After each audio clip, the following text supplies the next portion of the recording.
side by side next to my future kidnapper, never once dreaming that he'd ever hurt me, until one day he did. He just snapped and took me because he wanted to. Just because he couldn't stop himself. Prickly with goosebumps and shivering, I look up as the door to my shitty prison opened abruptly. Who's ready for round 2? Bentley. My capture calls out in a sing-song voice that makes my insides feel nauseous. No, I try to get up, but just fall back with a groan as my ribs begins to scream in pain once more.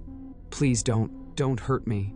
I let out, pressing a hand against my side to ease the cruel throbbing sensation. Bentley stopped in front of me and studied his battered, shivering boy. Don't hurt you, he repeats softly.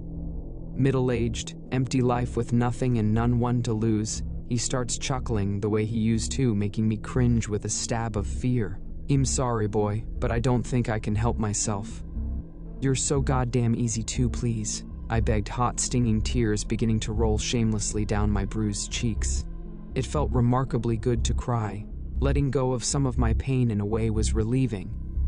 But at the same time, I knew my moment of weakness wouldn't make a difference. I could beg and plead all I wanted, but he wouldn't go easy on me. Then my eyes settles on the clamps in his hands. When he could get away with it, Bentley used his belt, enjoying me taking something that left large marks behind that he could admire later. But when he wanted to see me writhe around for real and stuff her quietly, he'd bring out his prized battery clamps with the modified teeth. Often leaving them on me for large stretches of time, he liked to place them across my back and shoulders, knowing the bending down I had to do for work would continue to hurt me even long after they were removed. Come now, you know you deserve it. Bentley leaned down then and grabbed a hold of my dirty t-shirt. You know the drill. Silently ducking past the windows so no one would see me. I was dragged to his little back room and tossed face down onto a dirty mattress. Now are we going to stay still, or do I have to handcuff you? He asked, helping me to pull off my filthy shirt that billowed around me like a dress. Numbly, I shook my head no. I wouldn't fight him, and he knew I was too weak to run away anyhow. Closing my eyes, I flinched hard and let out a strangled cry as he administered the first clamp. Sometimes I'd get lucky and he'd only use one, but most days I'd take 2 or 3. A skin-destroying, steel-typed clamp attached to my chest could send my brain on a ride.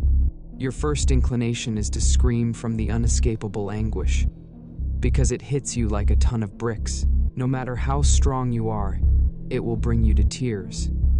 And almost immediately you grow deathly still, because even the slightest motion will irritate the clamped area, making it hurt worse than if you had just remained still and submitted to it. But of course, it's impossible to remain motionless when he's clamped his instruments of torture to your chest, because the hyperventilating caused from the trauma will force you to move. Your labored breathing will increase, rapidly tormenting you further. By this point, you no longer feel human.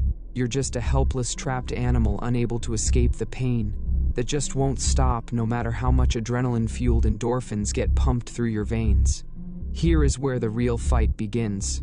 Touch yourself, he commands. Crying, I shake my head, unable to imagine doing something so wild considering I'm being tortured. But he doesn't give me an out.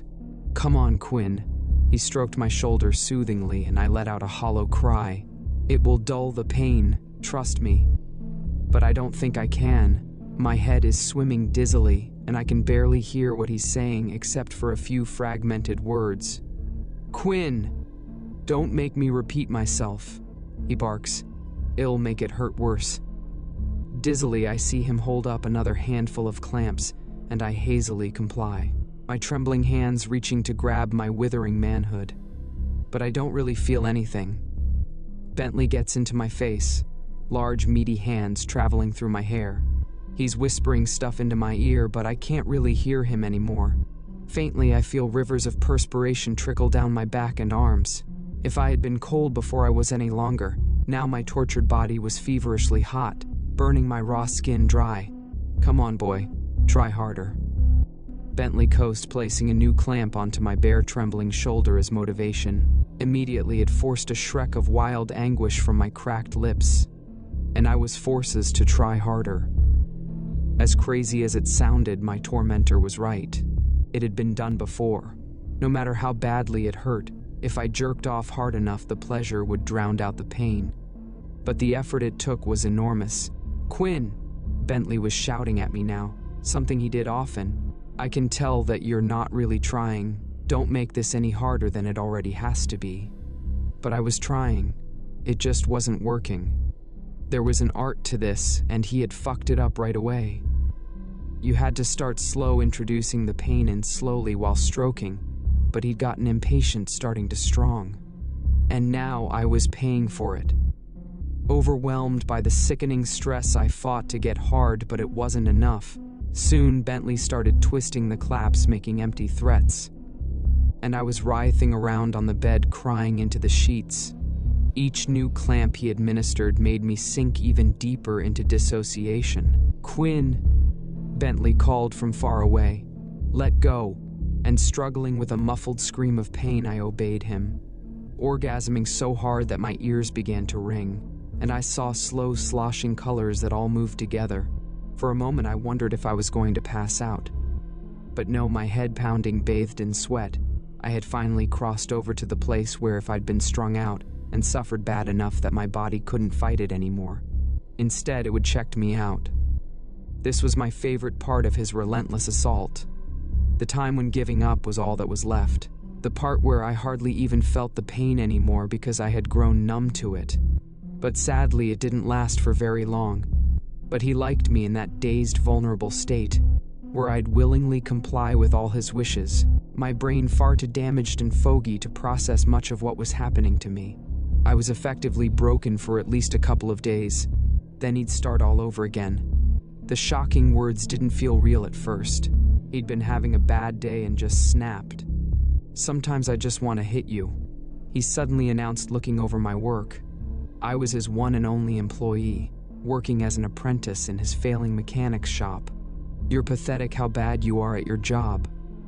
So bad, in fact, that it makes me want to beat you for it." "What?" My face must have shown my shock, because he begins laughing hysterically. "Mustn't be unprofessional at work." He moved between me and the door, effectively blocking my escape. "Do you have any idea how much extra work you've caused me?" His intense anger was confusing. "Don't just stand here, you stupid boy. Answer me. Do you have any idea how much later I'm going to have to stay out here?" His eyes narrowed. "And all because of you." He pounds a fist into my chest, hitting me for the first time. And that was all it took for him to break. Instinctively, I raised up my arms to block his fists, and that's when all his restraint vanished. Oh, no remorse, no apology. Shocked, I simply blinked wide, innocent eyes at him and tried to get a grip. Was this actually happening? None of this felt real. "You know what? I am going to punish you." His words bounced around in my head for a few awful moments before it truly sank in. I was a little bit antisocial and slow, lazy too even, but I tried my best to be a good worker, bespit my flaws. And he had always seemed to appreciate my help and had never blown up on me before like this. "You know you massively fucked up, right?" he was screaming. "And you're going to pay for it." As he spoke, he began taking off his belt, still blocking my exit. But I couldn't move even if he hadn't been in the way. With a gasp, I found myself being hastily tied to a pipe. Shrieking at me, he wound a length of rope about my wrists again and again, until my skin began to turn a sickest purple color and started to go numb. It wasn't until he began undressing me that I broke from the trace. "No, stop, what are you doing?" My voice broke as he ripped off my t-shirt and made no attempts to hid his lust as his eyes traveled across my now bare, exposed upper body. "Bentley, wait." I started pleading, beginning to realize that Guy might not be the same man I'd known for so many years. The person that had taken his place was beginning to frighten me. "Let me go," I said firmly, trying to suppress an obvious quiver in my voice. But he only smiled at the rising terror he could probably see written across my face. "You don't have to do this," I told him, attempting with everything inside me not to appear weak, sensing that he'd only grow worse if he could get me to break down. "Yes, I do, and I think I'm going to make you take this one bare." "No, Bentley," I protested. "We're friends." I screamed as he bent me forward across the car's hood. "Why?" I begged. "What's wrong with you? I'm sorry, Quinn, but I'm tired of pretending." And that was when it all had started. His friend. "Don't bother. David. Shit, you're gonna need cleaning up, aren't you?" Bentley finally acknowledged, unapologetically examining my wounds. But I no longer cared. My whole body was just a broken, raw slab of meat, bruised and bloody in some places from where the buckle end of his belt had broke skin. "Come along." His empty words sounded cold and emotionless as he cut me down. Immediately, I fell to the floor at his feet, unable to walk. "Aw, don't be baby." He gripped a handful of my hair and forced my head up to look me in the face. "When I was a boy, my old man would give me twice as many as I just gave you." He let go abruptly and I melted back down into a pathetic little pile. He never went easy on me like I just did for you. His intense gaze made my head spin. "Now don't make any noise," he warned, opening the back door. "We don't want to bother David." Who's David? I wondered vacantly, as I was hauled into a grungy establishment with sagging window frames painted pook green.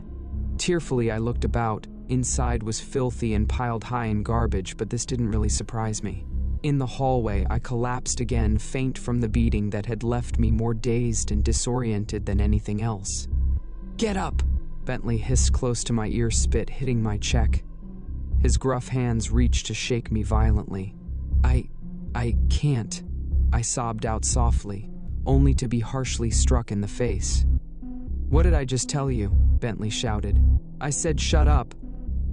Grabbing a roll of duct tape off a little side table, he tore off a piece and pressed the tape firmly against my lips. "You make another peep and I'm going to take off my belt and beat you so hard that you won't even be able to sit down again without crying." This brought a sarcastic smile to my face, but he already done that. I thought from somewhere far away, tears rolled down my face as he plastered more tape across my mouth. "Here now." He held a finger up to his lips and grew very still. "Fuck, he's home." Bentley huffed like a worn-out housemaid, late getting dinner on. For a moment I felt fragile hope. Was someone else here that would show me mercy and help? Slowly, my eyes adjusted to the dark. "We don't want to bother him." Bentley gestured towards the kitchen, and through the dim light I faintly made out the figure of another man. He was tall and thin, leaning over the stove cooking something. "Wait, I thought Bentley lived alone." "Come on, I want you to try walking," Bentley encouraged. And while the other man's back was turned, he took the opportunity to half drag, half carry me down the short length of hallway to a small green bathroom, dumping me into tub. No less than 10 minutes later, the bathroom lights all go out, and I'm left in a half-filled bathtub in the dark. Then the door opens, and I'm greeted by a large, ghastly creature wearing a dingy animal suit. He's overall several sizes larger. Then Bentley is bulkier and has a noticeable smell. It's more animatronic than it is furry, but still the image makes me want to scream under the tap, which seems to please him, because he begins to make a strange sort of purring sound from under his mask, quietly in the near dark. It surveys me for a while, drawing out the suspense. Helplessly, I lay in the tub and waited. Soon enough, though, he begins the torture. Motioning for my hands, he proceeds to cuff them tightly behind my back. Once I'm restrained, he starts taking off my jeans and underwear, leaving my fully nude since he'd already taken off my t-shirt and hoodie for the belting.